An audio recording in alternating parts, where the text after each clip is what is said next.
di ba? Yung sa ibang sa unang pagbasa, ano man ang kasalanan natin sa bigas, mapapatawad tayo na Diyos. At sa ano naman, sa Ebanghelyo, tungkol sa dalawang pagkapatid, alimughang anak. Okay, kaya ang topic natin ay ang paglapit sa Diyos at ang 7 capital sin. Para alam natin, para makaiwas tayo sa kasalanan.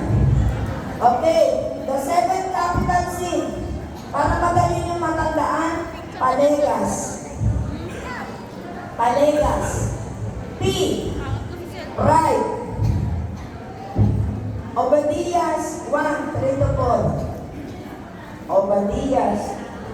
Biblical ho ito. Obadias. Yung ba nito isa natatanggal? Obadias 1:3-4. Pride. Yan lahat po tayo may Dapat pride. yung mga na-CR na daan din. Kaya pag alam natin yung, Yeah. ano natin yung pride, Dumadaan yung tulungan, humingi tayo ng tulong sa Diyos na maibaba yung pride ng bawat isa. Ayaw niya, gusto niya. Okay, Obadias 1:3-4. Tiniglang ka ng iyong kayabangan dahil ang kapitolyo mo ay nakatayo sa batong buhay. Dahil ang tahanan mo ay nasa makataas na kabundukan. Kaya sinasabi mo, sino makakapagpabagsak sa akin? Kasi taas na ng pugad ng agila ang iyong bahay. O maging ang mga bituin man ay iyong kapantay. Hahatakin kitang pababa at ikaw ay babaksak. Ang salita ng Diyos. Salamat sa Diyos. Kaway-kaway. Nakita nyo? Kapag tayo nagmamataas, ano ba? Binigay sa inyo na isinilang ka na may silver, gold, and silver spoon. Ibig sabihin, sinilang ka ng mayaman. Sinilang ka na anak ka ng mayor, anak ka ng opisyales. Huwag po tayo magyabang. No? O kaya kahit ordinaryong tao ka, mahirap ang buhay. May mayabang mo, mahirap ang buhay. Amen? Amen. Hindi lang mo yung mayayaman ang mayayabang. Kahit to tayo, may yabang tayo. Amen? Amen. Ayaw natin masapawan. Amen? Kapag ikaw akala mo matalino ka dahil salutatorian ka ng araw. Amen. Akala mo magaling ka. Nakita mo yung labandera, coordinator mo, at ikaw ay professional. No? Sumunod ka lang po sa agos ng buhay. Huwag kang magmadali.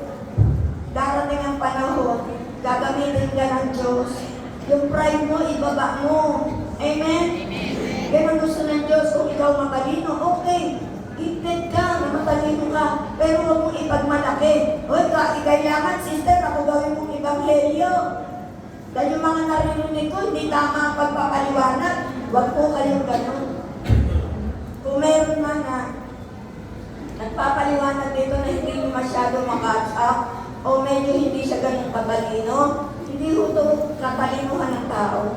Ito po'y mula sa Diyos. Ang tinitignan ng Diyos ay ang puso mo kung malinis ka. At kapag ikaw'y malinis at lumalaban sa kasalanan, gagamitin ka po ng Diyos. Kung mayabang ka, kahit matalino ka, kahit maganda kang magpaliwanag ng salita ng Diyos, makikita mo na out of place ka. Hindi ka matawag, hindi ka maalala ng mga tao sa paligid mo. Kasi ayaw ng Diyos na ikaw ay gamitin niya. Kaya sa atin, pagpapakababa ang mahalaga. Magtiis ka kung hindi ka tawagin. Amen? Darating ang panahon, ilalagpad ka ng Diyos na ito'y karapat-dapat na anak ko. Ipapakilala ka niya sa tao pagdating ng panahon. Huwag kang magmadali. Sumunod ka lang. Ang sumunod. Ang mahalaga, yung pagsunod mo sa Diyos, ikaw ang tumatanggap na biyaya. Makikita mo yung anak mo, nagbabago. Meron mo kami binaba. Meron kami binaba. Rektor siya ng babae. Rektora siya sa, ano ba yun, sa Corsilio. Tapos nung babaan namin, nakita namin ang Mama Mary. Ang siner niya yung buhay ng mga anak niya. May dalawa siyang anak na lalaki. High school. Hindi makagraduate ng high school. Kasi nga, laging nakikipag-away, laging may mga bisyo, magulo. Yung ba, magandang buhay? Magandang buhay? Sabi ko sa kanya, di ba rector ka ng kursilyo? Di ba naisip paglipod ka ng Diyos? Yung mga anak mo hindi magiging ganyan. Bakit? Hindi ko alam. Sabi ko, hindi kita kilala. Pero nagtataka ako sa'yo, paglipod ka ng Diyos, ang mga anak mo babae. Amen? Wala kang magiging problema sa anak. Kung ang problema mo lang asawa mo, yun lang ang problema mo. Pero ang anak mo, magiging matinulya. Hindi yan magiging problema mo dahil sumusunod ka sa Diyos na buhay. At hindi ka niya pababayaan. Amen? Yan ang galing sa iyo yan. Sabi niya lagi na e-expel ang kanyang anak. Ilang eskwela na mailipat sa mga public, pinapaalis ng mga ng teacher, lumipat sa mga private, ine-expel. Bakit? Hindi nagbabago. Nagdagdag sa akin. Ang sabi ko lang sa kanya, tanungin mo sa sarili mo. Baka sa paglilingkod mo, hindi katunay na sumusunod sa kalooban ng Diyos. Bakit nila sinabi ko? Kasi alamin mo, ba't ganyan ang buhay ng mga anak mo? Kami kasi nung panahon na yun, simple lang. Hindi naman kami ganito. Nagsisi-OB lang kami. Nagbababa lang kami ng Mama Mary. May adik akong asawa ng araw. Pero unti-unting binago ng Diyos. Ang mga anak ko, wala akong problema. Kahit may anak akong lalaki. Ibig ko sabihin, hindi problema ang mga anak. Bakit? Naglilingkod ako sa Diyos eh. Bakit siya? Naglilingkod din siya sa Diyos. Bakit ganun din ang babago mga anak niya? Amen? Amen. Kaya alamin niyo sa buhay niyo, makikita niyo ang buhay niyo, na kapag sumusunod kayo ng maayos sa Diyos, wala yung pride, ang mga anak mo ang makikita mong biyayang, makikita mong mababait. Wala kang problema. Nagtitiis mo ano lang ang hirap ng buhay mo at nagtatrabaho ka para makatulong sa iyo. Amen? O, yan ang bunga ng pagsunod mo sa Panginoon. O, kaway-kaway kay Lord. Okay.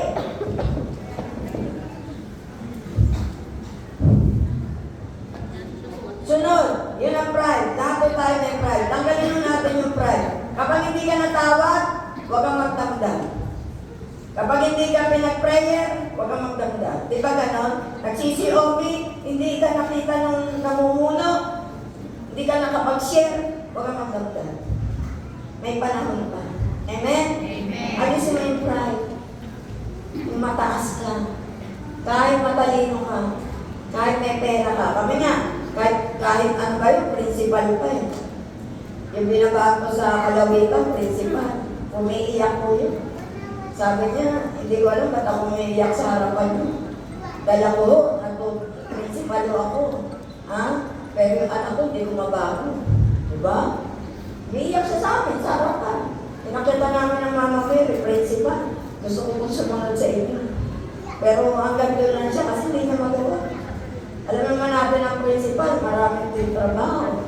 At ang baba namin oras ng pag-aaral, alas 3. Hindi siya makasunod. Pero sabi niya, gusto ko gawain. Kasi nadadama ko ang Diyos. Amen? Amen. Biyak siya, principal. Kaya huwag yung ikahiya. Mabata mo ng pinag-aralan niyo. Kahit sino ang harap niya, kahit senador pa. Huwag kayong maanda na tumayo sa harapan at ipahayag ang salita ng Diyos at ang kabutihan ng Diyos na ginawa sa buhay niyo. Amen? Kaway-kaway kay Lord.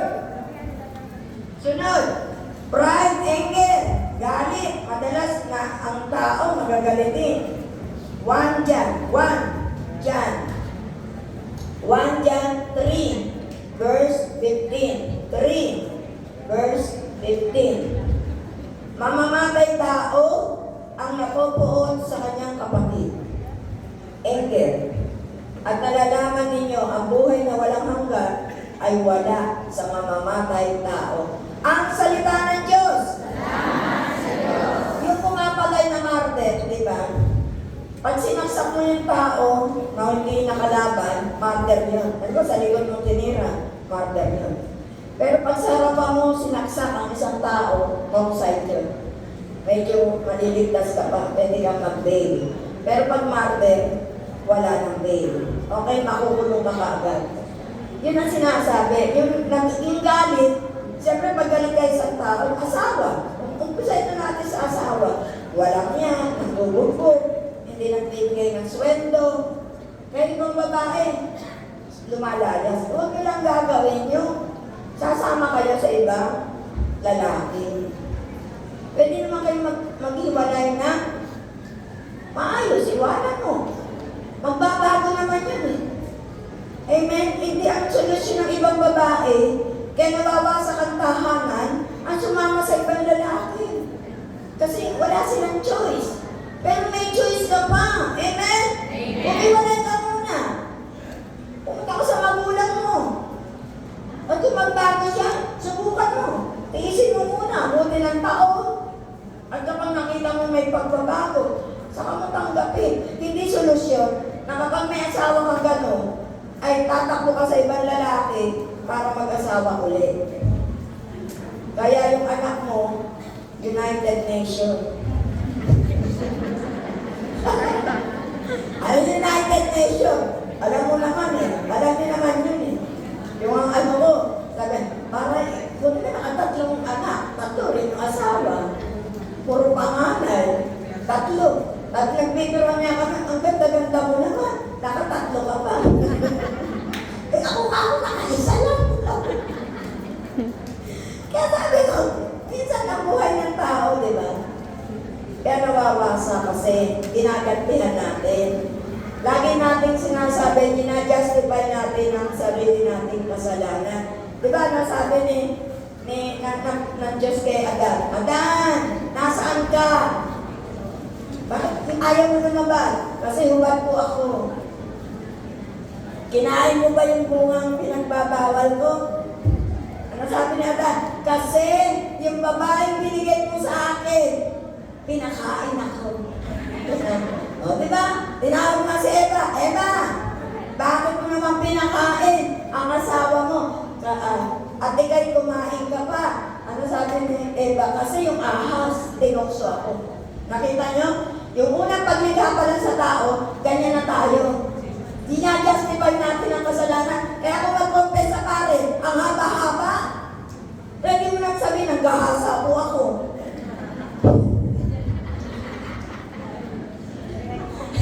Diretto the point, ng lalaki po ako.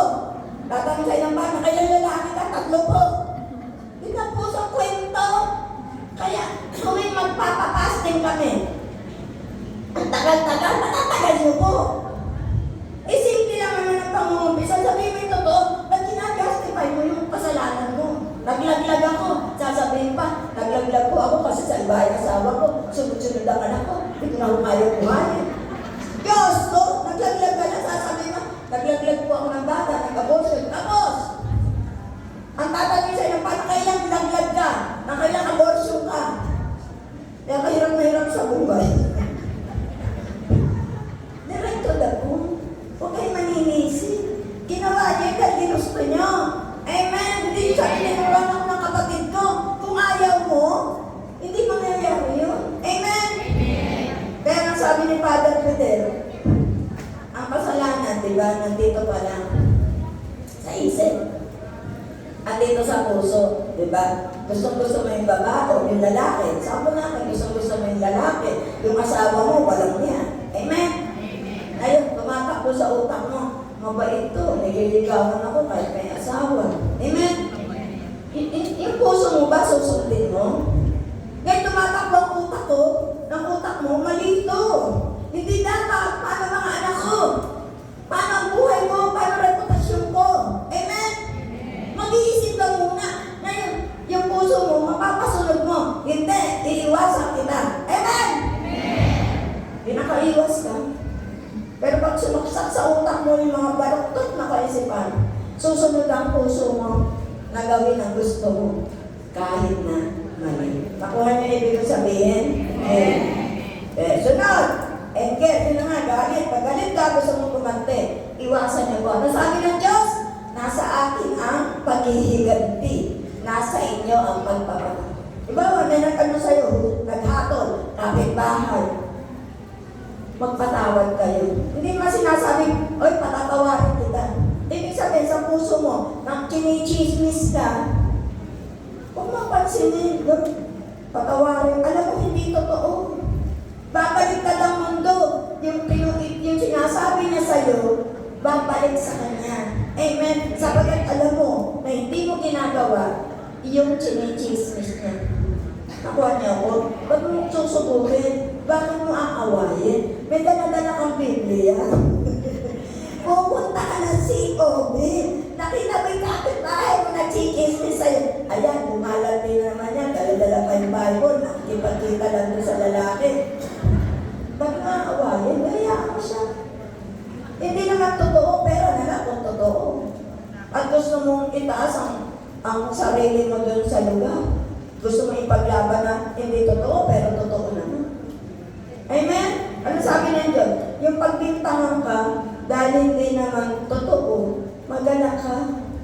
Di ba meron ganyan? Yung maparusahan ka dahil sa hindi mo ginawa, magana ka kasi Diyos nasa iyo. Ang masama, naparusahan ka dahil ginawa mo. Nakuha niyo ako? Ay, kung may naninira sa iyo, hayaan mo siya. Mas maganda ka doon. Pangit kasi siya.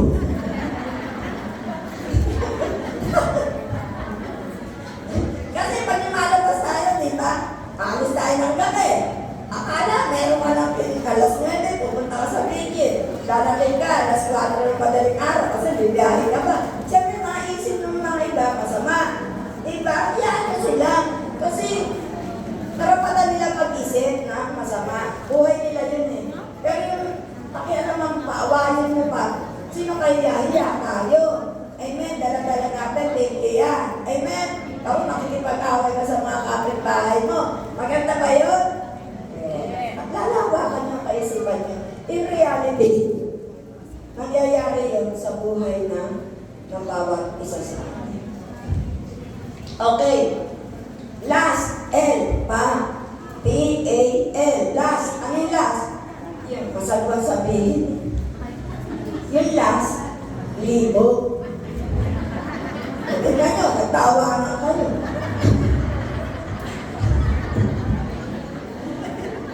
Ecclesiastico 26. Yan ang pinakamabibigat na kasalanan. Para alam natin, the seventh capital sin. Last. L-U-S-T. Ecclesiastico 26 verse 22. Ecclesiastico 26 verse 22. Ito pa ang sinasabi, tayo ang binabanggitin. Ang babaeng bayaran ay parang tura. Ang may asawang babae na pumapakot sa iba ay nagdudulot ng kamatayan sa mga lalaking nahuhumaling sa kanya. Ang salita ng Diyos. Salamat sa Diyos. Tignan niyo ha.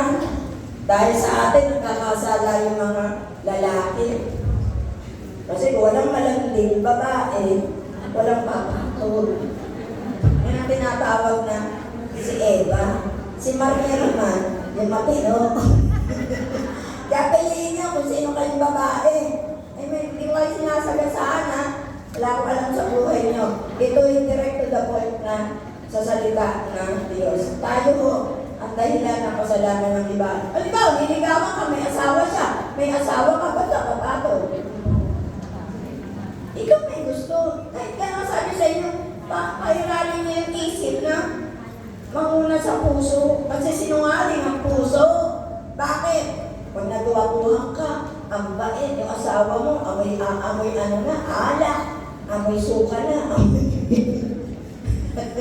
At ay lumapit sa'yo, mabango. Maiinganyo ka. True naman eh. Kaya nga kailangan mo umiwas. Dahil na sa atin, kaya nga yung mga nagsasama-sama sa paghayo, binabawalan ko. Kung hindi kayo mag-asawa, hindi kayo dapat magsama sa pag-ahayo. Ano ba, sasakay ng motor? Aangkas ka, ba't ka aangkas? Bakit? Magtitipid kayo ng pamasahe?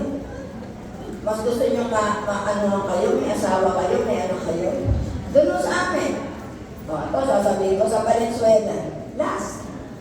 Hindi na iwasan yan. Kahit saan community. Di ba nga, hindi naman excuse sa pare. Di ba, mayroon na labas sa FB. Nakita sila ng isang priest sa Pampanga. Ang labas yun sa FB, di ba? Doon niya dinala yung pare sa kanyang bahay. Doktora pa. Tapos, meron pa ng CCTV na ano sila, hindi niya alam. Kasi naghihinala na yung anak at ang asawa. Di ba napanood ko, minumura yung pare. Tao rin naman yun. Pero nakita nyo, nagkakaroon ng nagdevelop kasi dati niya palang girlfriend yun nung college. Nakita, nagsisimba yung babae. Yung babae may kasalanan eh. Alam ng pare eh, pupuntahan mo pa. Alam ka si Father Meming sa Lomba? Ngayon eh, ang senior sa Malolos. Ang gwapo niya daw ng bata, kamukha na mistiso, kamukha na sino yung magandang lalaki na kalungan ko na yung mistiso na artista. Lord San Martino, yung di ba sabi niya, kamukha niya si Lord San Martino, gwapo talaga. Alam mo, dalawang beses daw siya may umakyat na babae sa kanyang room. Sa simbahan, siguro doon siya natutulog. Bata pa eh. Kinakatok daw niya. Kinakatok siya. Pagbukas niya, yung babae, siguro, nagkaano sa kway. Diba, mga naglilingkod sa simbahan. Makakakit ka ba sa simbahan kung hindi ka naglilingkod? Amen? Kung ako SOC, pupunta ba ako sa simbahan? Hindi ako makakapasok. Amen? Siyempre, yung mga nag-sensor sa simbahan. Kinukwento ko na mismo pare sa fasting namin. Pagbukas daw niya, yung babae sabi niya, sumpain ka! Umalis ka rito! Pero sinabi niya, sumpain ka! Sa pangalan ni Jesus, umalis ka! O di ba matatag yung pare? Dalawang beses ha. Siguro magkaibang babae.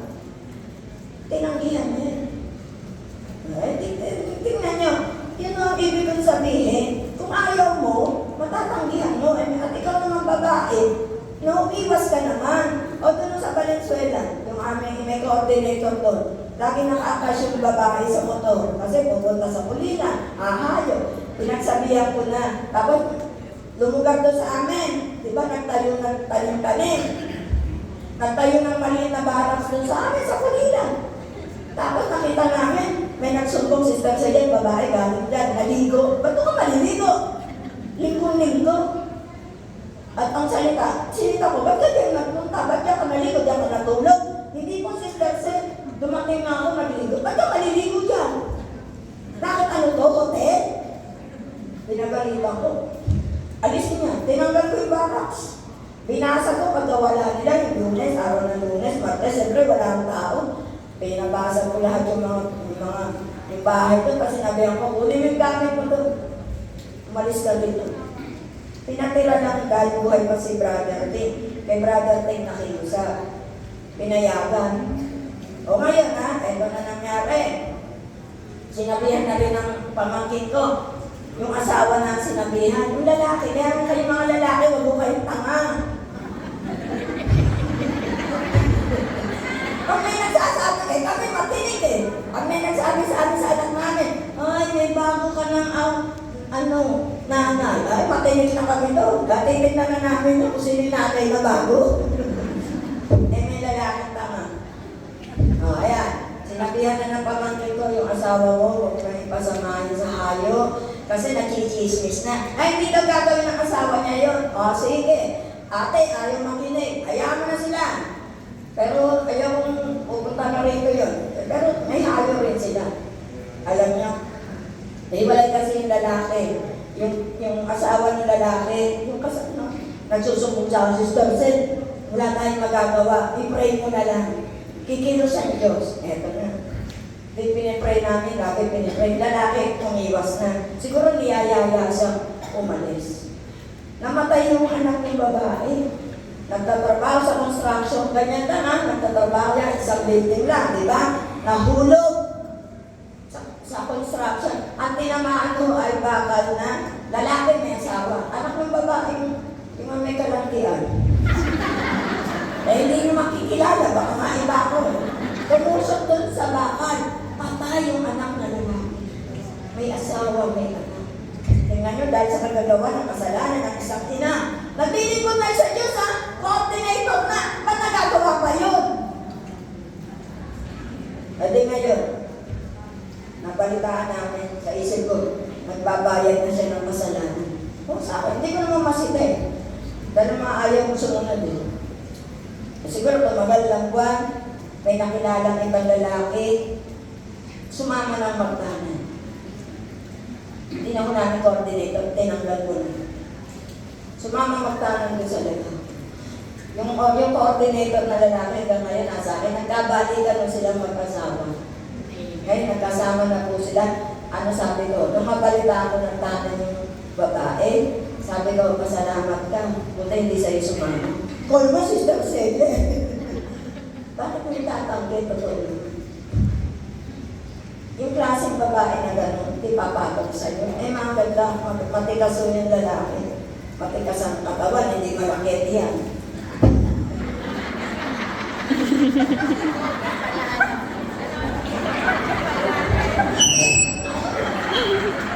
Sorry. Hindi kasi may lalaki, matikas ang katawan, kahit may edad. Diba? Kaya nga, ayun, tingnan nyo, yun ang nangyari, diba? Bigat. Lingkod na ng Diyos, ha? Nandito na! Kaya marami na ako mga nakikita, experiment. Kaya pinapawalan ko, walang lalaki, walang babae, aangkas. Walang ayaw na hindi mag-asawa. Kung lalaki, at kung kayo naman may mga asawa, bantayan yung asawa nyo.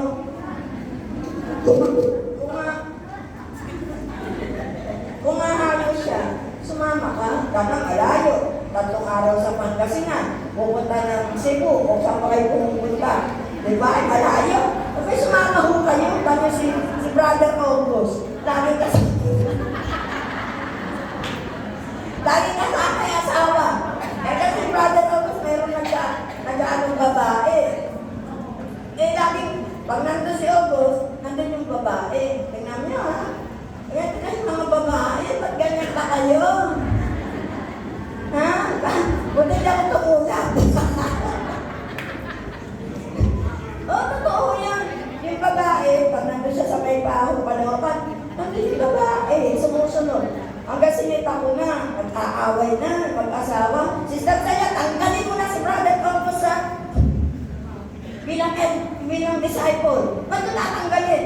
Hindi naman wala naman katunayan. Yung babae na naman ang sumusunod, hindi naman siya. Hindi, talagang ang hirap ng laban. Masyado kang selosa. Oo, nakapag-usap na akin. Ba't ito tatanggalin? Wala ka namang ebidensya. Wala namang hindi mo maalis yung tako. Kaya ngayon, bantay sarado siya. Huwag mo dadali ng Cavite. Sige, hanggang Parputay lang na lang siya.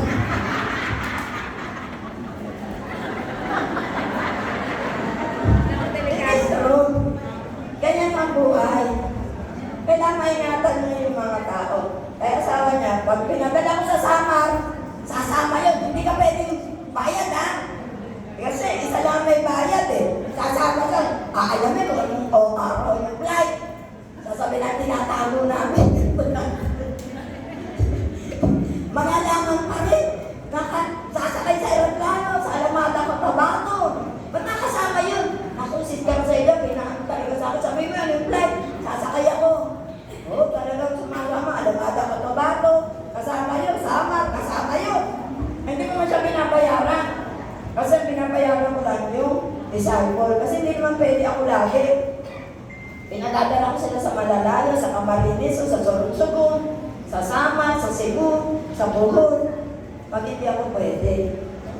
Totoo yun. Kaya nga maiwasan niyo po yung mga ganyang bagay. Huwag niyo sabihin, matatag kayo.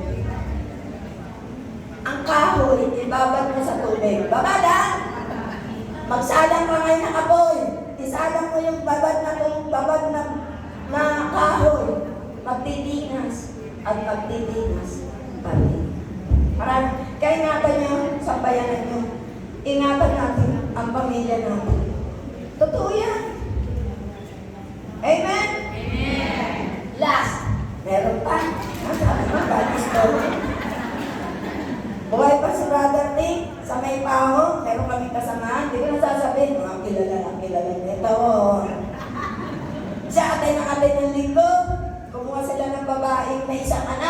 Sa pagkadalaga, sino ang katulong sa bahay?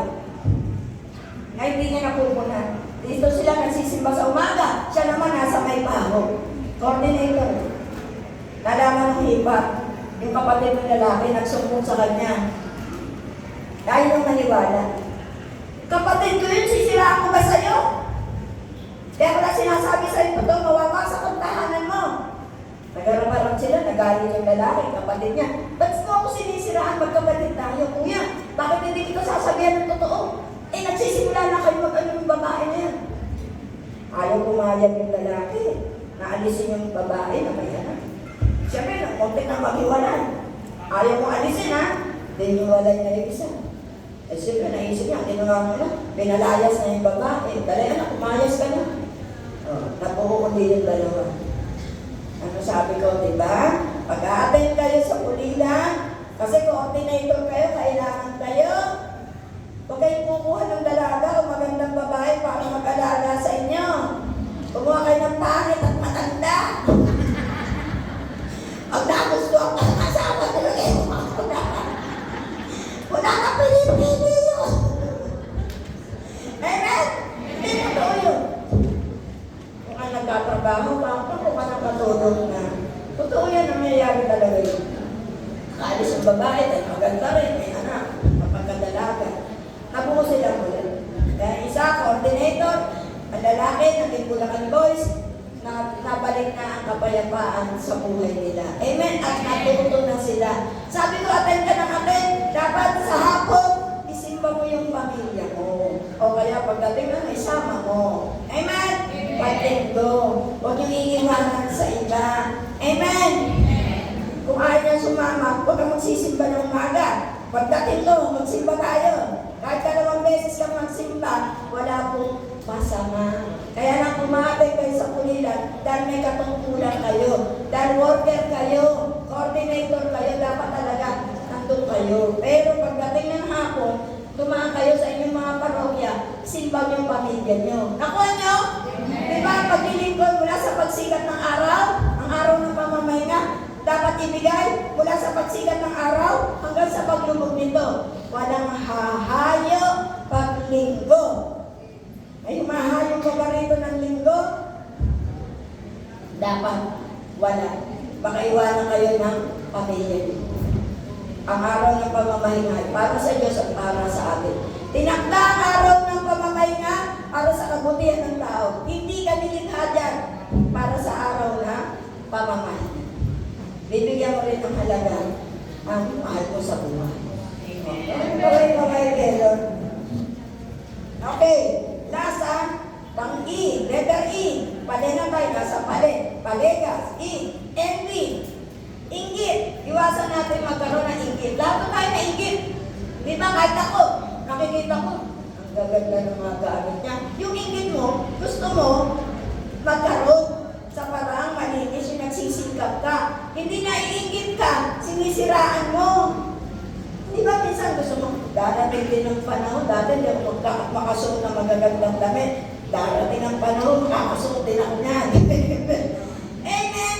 Yung nagbibigay sa iyo na inspirasyon na parang yung tumaas yung ano mo, yung adrenaline mo, para magtrabaho, para kumita ng pera, at inuuna natin ang Diyos.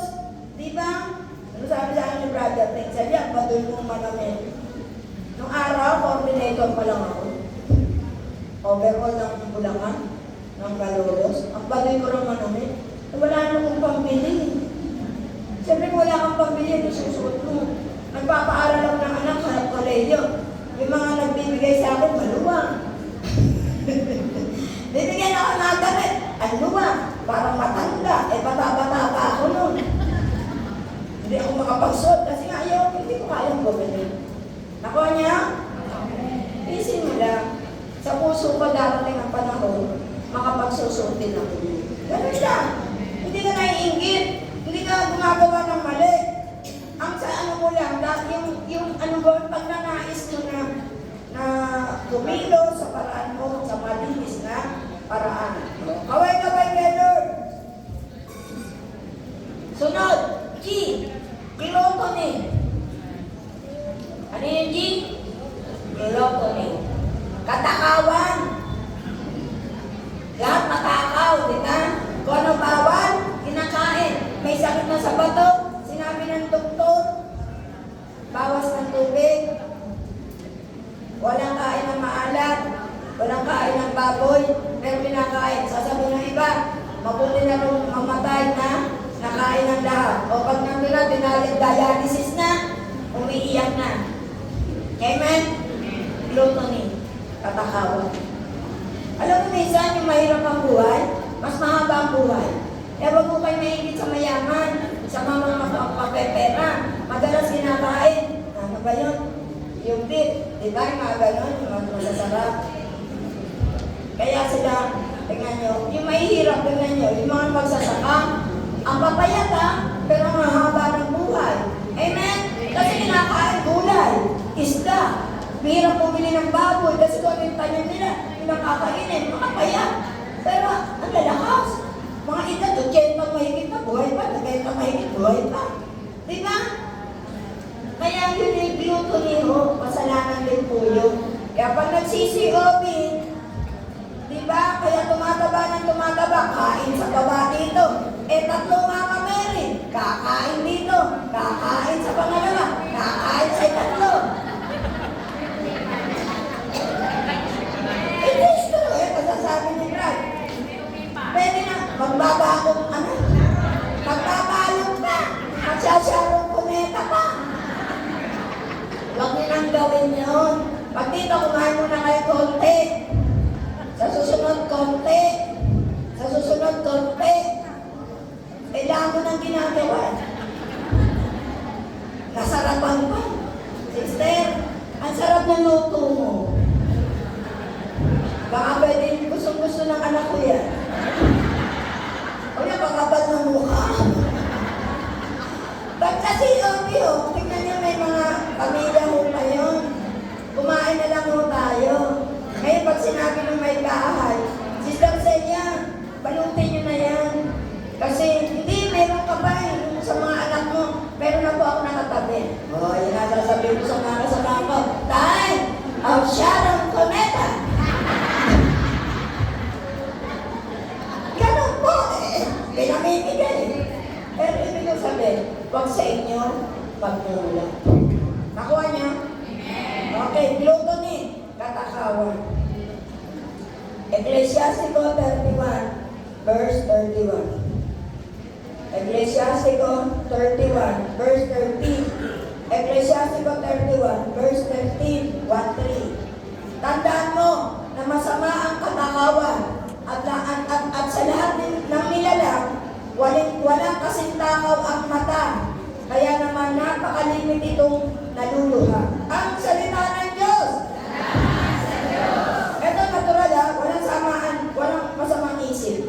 Pag ang babae at na lalaki, nagsalubong. Sagutin niyo ako ha. Saan ang mata ng babae?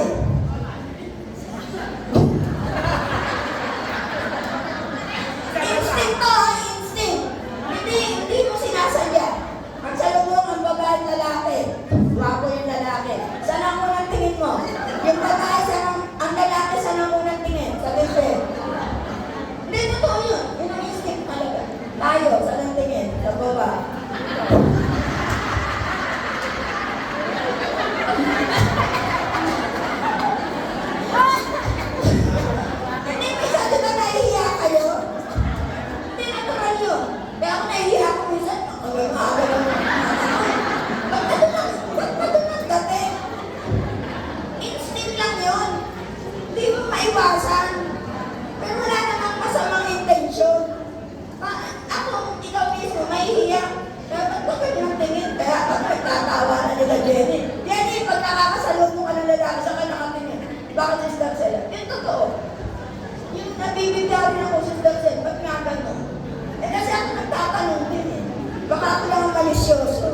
nila ako nabigyan kayo.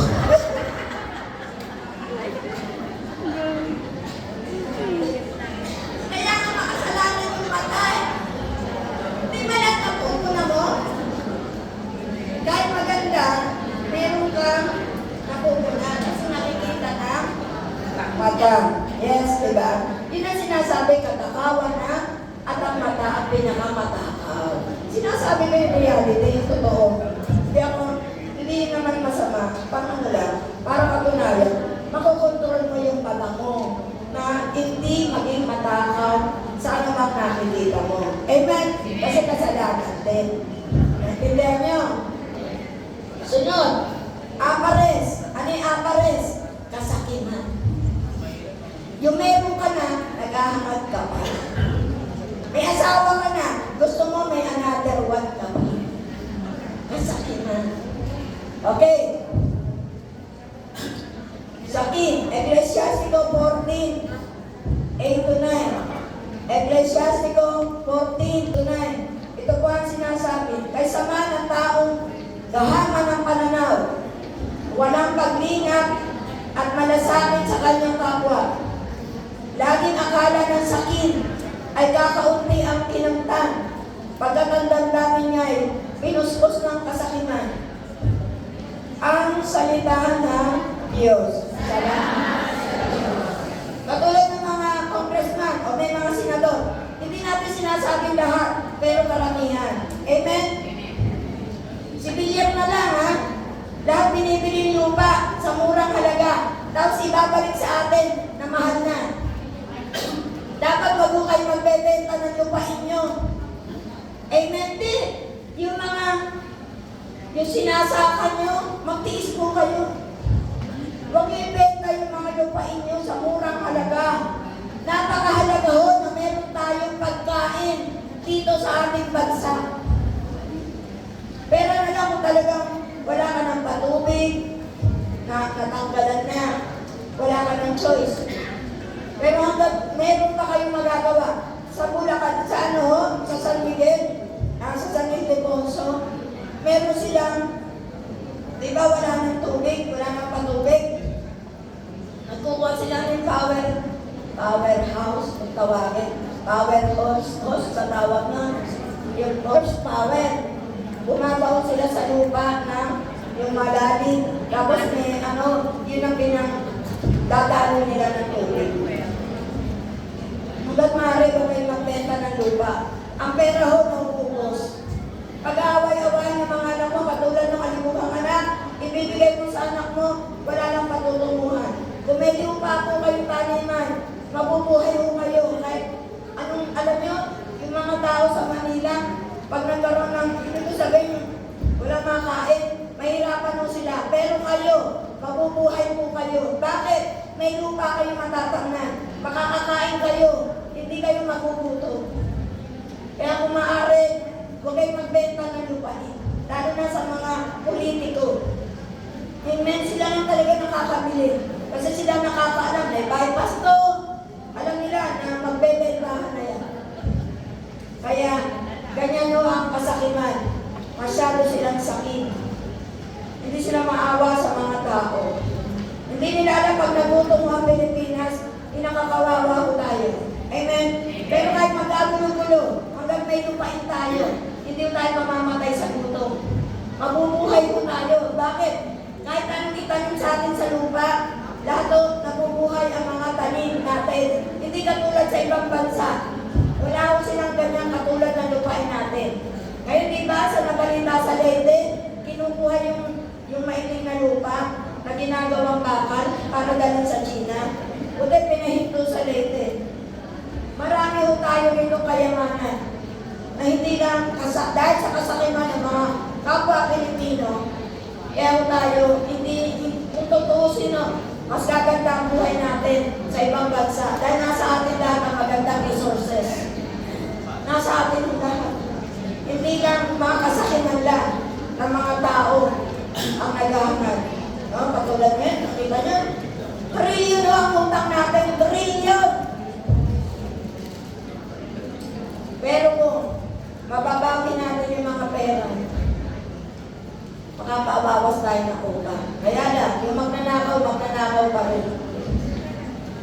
natin lang paano. Sa Diyos na lang talaga tayo aasa.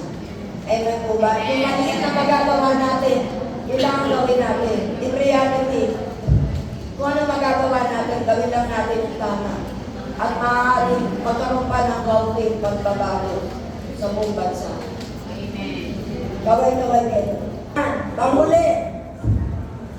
Isla. Ano isla? Katamaran. Pagtamad ang isang tao, hindi ka mabubuhay.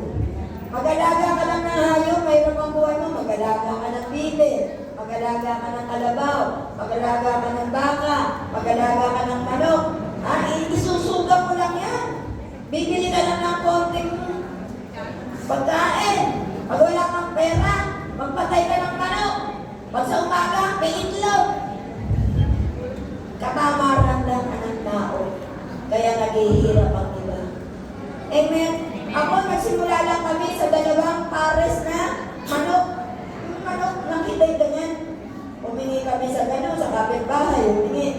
Alam niyo, naging 100 ng mahigit ang manok namin. Nung araw, yung buhay pa, mister ko. Binibenta namin yun. Pag wala kaming pera, makakatay kami ng manok, makakatay kami ng bibe. May ito kami sa umaga, may tanim na gulay. Kahit mahirap ang buhay mo, may paraan. Maging masipag ka lang. Amen? Kung tamad ka, para si Juan tamad, aasa kayo sa Diyos. Mali po yun. Nasa Diyos ang awa, nasa taong gawa. Gagawa ka. Hindi, sabi mo, Sister Zella, umasa. Sabi ko, umasa sa Diyos. Pero kikilos ka. Hindi naman ayaw mo maglabada. Mag-manicure ka. Mag-pedicure ka. Mag-gato-gato ka ng buhok. Kikita ka. Amen? Ang Diyos o nasa panig natin kapag tumagawa tayo ng tama at naghahanap buhay tayo sa malinis na paraan. Huwag kayo yung nagweweteng. Baka may tatamaan ako ha. Wala akong nakitang nagweweteng na gumanda ang buhay. Ewan ko sa inyo ha. Hindi ko alam. Sa lugar ko namin, wala akong nakitang nagpapataya ng weteng na maganda ang buhay. Kung maganda man ang buhay nila, katulad ng kabo, yung mga kabo, di ba? May kabo. Maganda ang buhay, pero may laging may nangamatay sa kanila. Laging magulo ang pamilya, iniiwan ng asawa. Yung mga anak hindi nakakapag-aral. Sa nakita ko, dahil ang trabaho nila, umaasa sila. Umaasa sila sa pamamayan. Umaasa sila sa sugal. Amen? Baka yung ano ko. Steady mo na lang.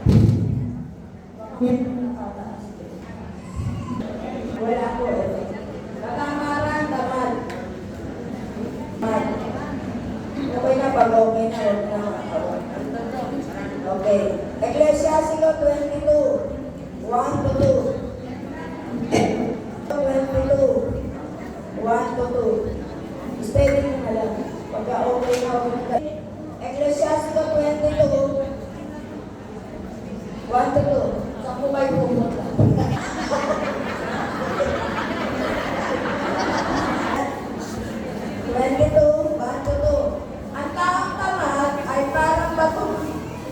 Batong lubog sa lusa, pinagdidirihan at hinahamak ng lahat. Ang katulad ng tamad ay isang tumpok na dumi. Kapag may nakadampot, agad binabaksi. Ang salita ng Diyos. Amen. Ako, yung mga anak ko, di ba may mga pananaw na kapag babae, hindi dapat pag-aralin kasi sa bahay lang maglalari. Amen? Kaya po yun ang pananaw ng iba, kaya hindi pinag-aaral. Ang pananaw ko naman, kahit babae sila, kailangan nilang mag-aaral. Para kung ang asawang makuha nila tamad, sila yung magtatrabaho. Amen? Kasi hindi ko masasabi. Diba? At least, yung pamilya buo. Babaliktarin mo lang ang ikot ng mundo. Yung babae ay yung lalaki ang mag-aalaga, hindi nga lang siya manganganak. Siya ay mag-aalaga, maglalaban, mag-iintindi. At yung babae naman ang magtatrabaho. Kahit may mga anak po ako, working mother, nagtatrabaho pa sila hanggang ngayon. Amen. Kasi kailangan din nila na yung bang kumita sila na hindi nakaasa sa iba. Amen. Huwag niyong isipin na yung mga babae ay walang karapatang mag-aral at magtrabaho. Lahat o dapat pantay-pantay, babae man siya o lalaki. Kasi sa mga probinsya, ganun po ang nangyayari. Pag babae, hindi pinag-aaral. Tapos, pag lalaki naman, tamad mag-aral ng lalaki. Amen, di ba? Hira na yung lalaki na matyagang mag-aral. Kaya maswerte pag may anak kayo na lalaki na masipag mag-aral. Suportahan mo po siya. Huwag yung pipilitin kung ano yung gusto niya na kurso, huwag yung gusto niyo ang masusunod. Meron ako sa may amin na hindi na ako magtatapos. Tapusin ko na lang yan. Kaya yung katamaran, iwasan po natin. Amen po, dati tayo magsipag. Sabi ng Panginoon, sabi ni Apostol Pablo, huwag pakainin ang tamad. Kaya kahit nandito tayo kay Lord, unahin lang ang Diyos, mag-aanang buhay sa malinis na paraan, wala nang wete. Amen? Sinasabi ko sa inyo, lagi makita ko doon sa lugar namin na nagtatapataya.